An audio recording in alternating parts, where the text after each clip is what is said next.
ভারতের মেঘালয়ের চেরাপুঞ্জিতে ভারী বৃষ্টিপাত হচ্ছে, একই সাথে সুনামগঞ্জেও বৃষ্টিপাত অব্যাহত রয়েছে। এই বৃষ্টিপাত অব্যাহতের ফলে কিন্তু ক্রমাগত সুনামগঞ্জের যে নদ নদীগুলো আছে, সুরমা নদী সহ অন্যান্য শাখা নদী গুলোতে পানি বৃদ্ধি অব্যাহত আছে এবং এই অব্যাহতের ফলে কিন্তু যেটি বলা চলে যে পানি বৃদ্ধি পাওয়ার সাথে সাথেই নানা ধরনের শঙ্কা তৈরি হচ্ছে। আপনাদের যদি একটু জানাই যে আমরা কথা বলেছিলাম পানি উন্নয়ন বোর্ডের সাথে। পানি উন্নয়ন বোর্ড যেটি জানিয়েছে যে আগামী 19 তারিখ থেকে 27 তারিখ পর্যন্ত ভারী বৃষ্টিপাতের একটি সম্ভাবনা আছে, ভারী থেকে অতি ভারী বৃষ্টিপাতের সম্ভাবনা আছে।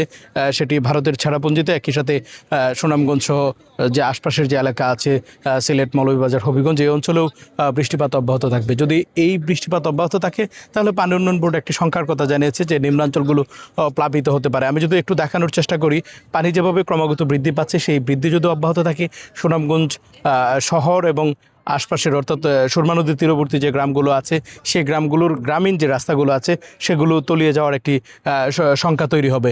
এবং সেটি যদি তৈরি হয় তাহলে সেক্ষেত্রে এখানকার সাধারণ মানুষ যারা আছেন তারা এক ধরনের ভোগান্তিতে পড়বেন। এই ভোগান্তির ফলে আসলে যদি পানি এই ধারাবাহিক অব্যাহত থাকে, তাহলে বৃদ্ধিটা অব্যাহত থাকে, তাহলে বন্যা পরিস্থিতির তৈরি হওয়ার একটি শঙ্কার কথাও কিন্তু পানি উন্নয়ন বোর্ড জানিয়েছে। যদি সেটি অব্যাহত বৃদ্ধি থাকে এবং একই সাথে আপনাদের যদি বলি যে সুনামগঞ্জের হাওড় অঞ্চলে এবছর যে ফসলহানির ঘটনা ঘটেছে এবং এবছর যদি পুনরায় বন্যার কবলে পড়তে হয়, তাহলে সেক্ষেত্রে হয়তো এই হাওড় অঞ্চলের মানুষ যারা আছেন তারা চরম বিপাকে পড়বেন।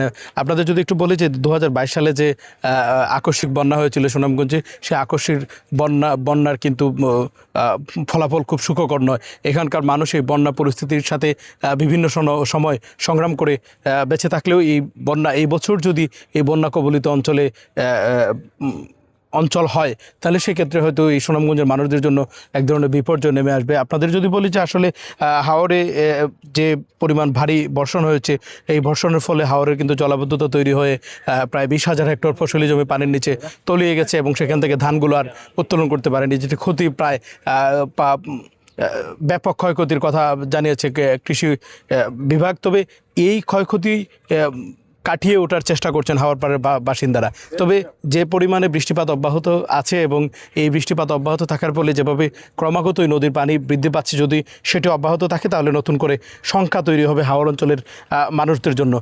আপনাদের যদি একটু বলার চেষ্টা করি যে পানি উন্নয়ন বোর্ডের পক্ষ থেকে যে তথ্য জানানো হয়েছে, সেই তথ্যে তারা বলেছেন যে আগামী 19 থেকে 27 তারিখ পর্যন্ত ভারী থেকে অতি ভারী বৃষ্টিপাতের সম্ভাবনা আছে এবং সেই সম্ভাবনা যদি বাস্তবে রূপান্তরিত হয় তাহলে নিম্নাঞ্চলগুলো প্লাবিত হওয়ার একটি শঙ্কার কথাও জানিয়েছে। আপনারা জানেন যে আসলে সুনামগঞ্জ যেহেতু সীমান্তবর্তী এলাকা, এখানে পাহাড়ি বর্ষণ যদি অব্যাহত থাকে এবং অতি ভারী বর্ষণ খুব বেশি যদি হয়, তাহলে সেই ক্ষেত্রে সুনামগঞ্জের নিম্নাঞ্চলগুলোতে বন্যা পরিস্থিতি তৈরি হতে পারে।